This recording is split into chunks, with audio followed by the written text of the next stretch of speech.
భరతవేదముగ నిరతనాట్యముగ కదిలిన పదమిది ఈశా శివని వేదనగా అవని వేదనగా పలికెను పదము పరేశా నీలకంఠరా చాలి పొందరా కరుణతో ననుగనరా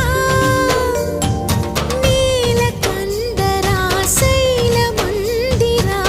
మొరవిని బదులిడరా